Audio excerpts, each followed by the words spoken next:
Hello जी। हाँ जी। मैं hospital के रिसेप्शन से बोल रहा हूँ सर। कहाँ से बोल रहे हैं? आप जी बोल रहे हो ना? हाँ हाँ बताइए। आपकी दीदी यहाँ पे अभी आई थी हॉस्पिटल। हाँ।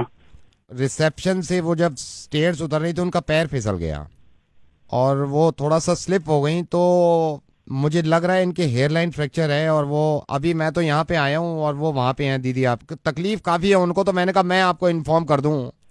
नहीं एक मिनट, गिरी है वहाँ पे? हाँ, आपकी दीदी हैं, वो रोते हुए बता रही थी कि भैया को फोन कर दो, तो मैंने अपनी हाँ। मोबाइल से किया है। उनका मोबाइल उनके पास है, उसमें भी पता नहीं क्या प्रॉब्लम हो गई, सिग्नल विग्नल जा रहे हैं ना, वो भी गिर गया था। मैंने इसलिए नहीं किया फोन के आप पैनिक करें, आप परेशान मत होना, लेकिन ये है कि आधा पौन घंटे से वो अभी चिल्ला भी रही है क्योंकि हेयरलाइन फ्रैक्चर मेरे को लग रहा है छोटा मोटा है उनके। तो दीदी है कहाँ पे अभी? अभी वो रिसेप्शन पे ही बैठी हुई है, 1.5 घंटा पहले गिरी हूँ, ये रिसेप्शन पे बैठ के रो रही है बहुत तो तेज। रिसेप्शन पे क्यों बिठा रखा है? तो अंदर लेके जाओ ना। मैं अंदर तो नहीं ले जा सकता सर उनको अभी। अरे क्या पागल आदमी है, तो फोन क्यों कर रहा है फिर मुझे? तो अंदर एडमिट कराना मेरे भाई। सर रजिस्ट्रेशन के 1,000 रुपए लेते हैं ना ये लोग।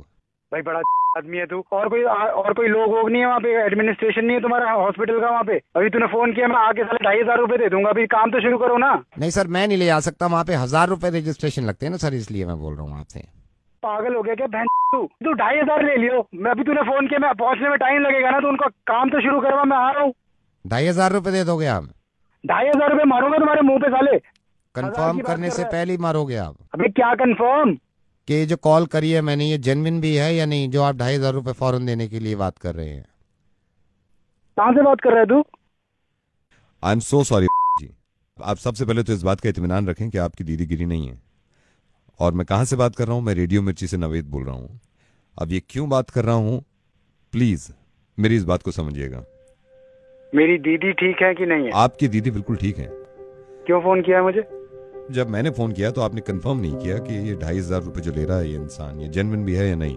लेकिन तकलीफ में थे आप और परेशानी में थे, तो 2,500 रुपए आप मेरे मुंह पे मार रहे थे। एक एनजीओ है, इन्होंने ये लिखा था परसों कि नेपाल में जो अर्थक्वेक आया है, वहां के जो लोग परेशान हैं उनके लिए डोनेट करना चाहते हैं, तो हमें कांटेक्ट करें। और आपने नीचे कमेंट में ये लिख दिया कि ये सब झूठ है, इस तरह के धंधे बंद करो, मुझे मालूम है सारे पैसे कहां जाते हैं।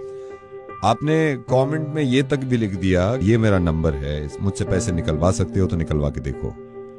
मुझे मालूम है कि ये की जिम्मेदारी नहीं है कि वो नेपाल के लोगों की मदद करे, क्योंकि एक इंसान है तो ये एक इंसान की जिम्मेदारी है कि वो नेपाल के लोगों की मदद करे, जो लोग अर्थक्वेक में परेशान हैं, जो लोग अर्थक्वेक में खत्म हो गए हैं, जिनके परिवार बिछड़े हुए हैं, उनकी मदद करे। ये जरा सोचिए तो सही, आप तो दिल्ली में ही थे जब ये अर्थक्वेक आया है। जिस वक्त ये झटके लग रहे थे ना हमें, उस वक्त रूह कांप गई थी लोगों की कि अगर खुदा न खास्ता कुछ ज्यादा हो गया तो क्या होगा।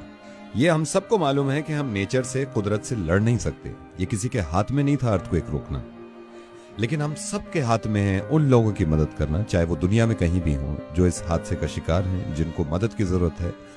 ये मैंने पता किया है नेपाल फोन करके, वहां पे बहुत सारे छोटे बच्चे ऐसे हैं जिनके माँ बाप मलबे में दब गए हैं और मर गए हैं।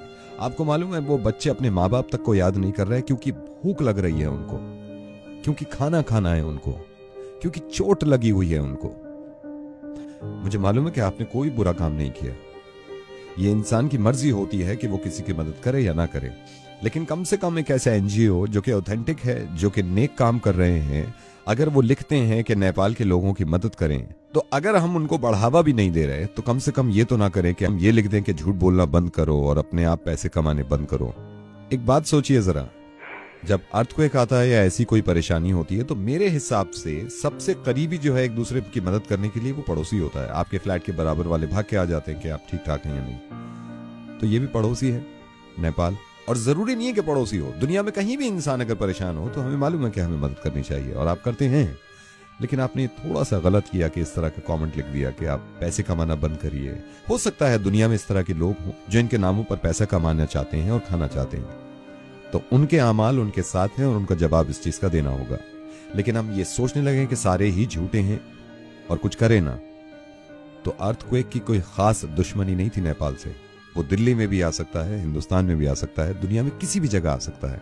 फिर हम ऐसे ही मोहताज होंगे खुदा न खास्ता मदद के, और अगर वो इसी तरह इग्नोर कर दें तो बहुत तकलीफ होगी हमें और हमारे बच्चों को। जरा इस बात को सोचिए कि एक हेयरलाइन फ्रैक्चर से कितनी तकलीफ होती होगी किसी को, जिसकी वजह से आप इतने परेशान हो गए। अर्थक्वेक में किसी का दब जाना और मर जाना, इससे ज्यादा तकलीफ की बात हो नहीं सकती उनके लिए जिनके घर वाले बच गए हैं और वो देख रहे हैं कि लोग कैसे मर रहे हैं। I am sorry Naved.